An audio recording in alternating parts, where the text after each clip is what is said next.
you who invented sending love letters through fingerprints, left in stains of 7th grade nail polish over every inch of my skin, not like sins. They are so easily forgotten in confessions, but like the beginning of infinity. That 1, 2, 3 that greets us every morning, followed fluidly by those gleeful ABCs. You were the first to spell L-O-V-E. On the small of my back where I could never see it but still wore it, like the walls of my bedroom still find modesty in tiny invisible ink fingerprints. Spelling elation even after being painted over by masturbation stimulation, trimmed in friends with benefits, twined in my hair with his cigarettes, making it easier to breathe normally by reminding my lungs why air is a necessity. This is for how we never knew until high school what hate notes were for. How the written word bore no scars, like those adorning my adoring second boyfriend's ankles.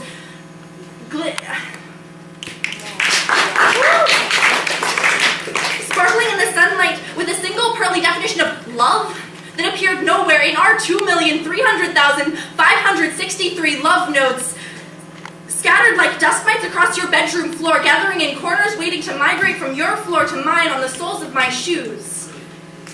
Like the clouds of steam that carried my soul to rest on your bookshelf, waiting patiently to be dusted off and read, cracked open to be discovered crimson, not like blood, but like paper hearts on Valentine's Day in 8th grade when we played house and I was daddy, holding you with the fragility of a butterfly and the ticklish joy of sunshine.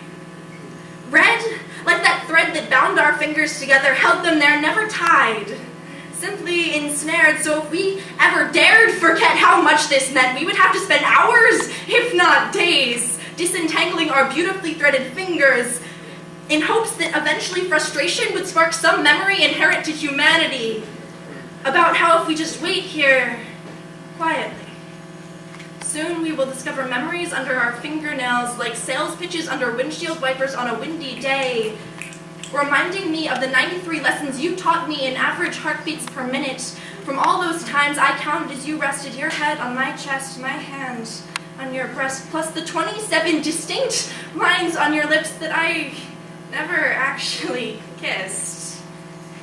This is for how I soaked this poem in hope and left it out to dry in reality, praying to cynicism that the lessons of the sun would purge your story of any faith in humanity. Renew my angry tirade against the evils of society that doesn't accept love as love and forgets the simplicity of fingertips in a haze of blowjobs and sore red tits. I know that even though most days and weeks and probably months and years too, it doesn't, once in a baby blue moon shining in the sky, rewarding you for such a natural favorite color, perhaps just an ex-lover who minces images like onions with the single intent of making you cry, it does. Because this for how you taught me in 1,392 saved multiples of 160 characters or less what love is. Oh. And how I knew that then it was still valid even though we were the same sexes, and this is how I make up numbers to quantify what I've lost. And still haven't forgotten the letters in pink nail polish on my back, proving every anti-love poem I've ever written while smitten with a broken heart wrong.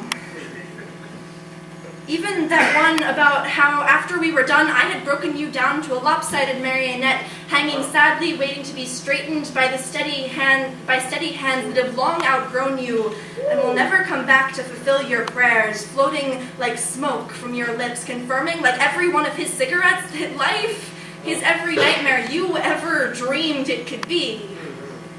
But this is for how even lost love still makes you strong. And all 686 days it's taken me to admit that I might have been wrong.